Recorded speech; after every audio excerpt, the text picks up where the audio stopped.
మోహన్ రెడ్డి గారికి వేరే వాళ్ళకి తేడా ఉందా లేదా అని అడుగుతున్నాను. ఇంతకు ముందు నీకు 10,000 కావాలనుకో బయటికి ఏం చేసేదాను?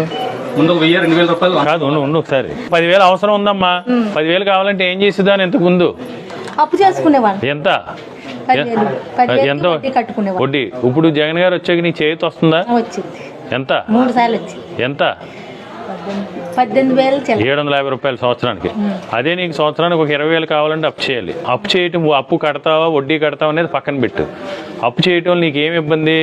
అప్పుడు డైలీ కలెక్షన్కి వచ్చాడు అనుకో, పక్కింటి వాళ్ళు చూసారా, ఎదురింటి వాళ్ళు చూసారా, ఒక రోజు జ్వరం వచ్చింది, కూలికి వెళ్ళిపోయావు, లేకపోతే 2 రోజులు ఊరు వెళ్ళావు, 3వ రోజు వచ్చి ఇస్తావా సస్తావా అనేవాడు. ఎంత జగన్ గారు వచ్చి అంటే డబ్బు కట్టడం పక్కన పెట్టు, నలుగురిలోని నీ ఇంటి గుట్టు బయటికి వెళ్లకుండా మీరు అన్నీ ఆలోచించాల్సింది ఏంటంటే, మీరేమి తెలివి తక్కువ ఏం కాదు. మనం ఆలోచించాల్సింది ఏంటంటే, ఇలాంటి పథకాల వల్ల నలుగురిలోని మీకు చులకన అడగకుండా మీకు డబ్బులు వస్తూ మీ అకౌంట్లో పడతాయి, మీకు నచ్చినట్టు వాడుకుంటారు. దీన్ని ఎవరు అడగరు మిమ్మల్ని.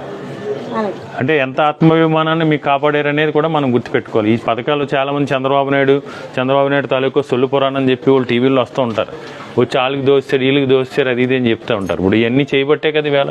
అదే నీకు 3 సంవత్సరాలు వచ్చింది, 55,000 వచ్చింది నీకు. 55,000 అప్పు చేసావు అనుకో, రోజు ఎంత కట్టాలి? 500 కట్టాలి. కట్టగలవా? కొన్ని కట్టలేవు. ఆడొచ్చి ఇంటికి వచ్చి ఆడికి వచ్చి ఆరుని కొడతాడో లేకపోతే బెల్ల కొడతాడు. లేవనుకో పక్కింటి వాళ్ళు చెప్తాడు మేము బాకీకి వచ్చామని చెప్పాలని. నీకేమో బిక్కు బిక్కు బిక్కు బిక్కు మనిషి ఉన్న పని చేసుకోలేవు, వండుకోలేవు, చేయలేవు. ఇలా మీ అందరిలోని కూడా మీ ఆత్మాభిమానాన్ని కాపాడారు జగన్మోహన్ రెడ్డి గారు. మీ అందరి ఆశీస్సులు దీవులు ఎప్పుడు జగన్మోహన్ రెడ్డి గారు కాదు.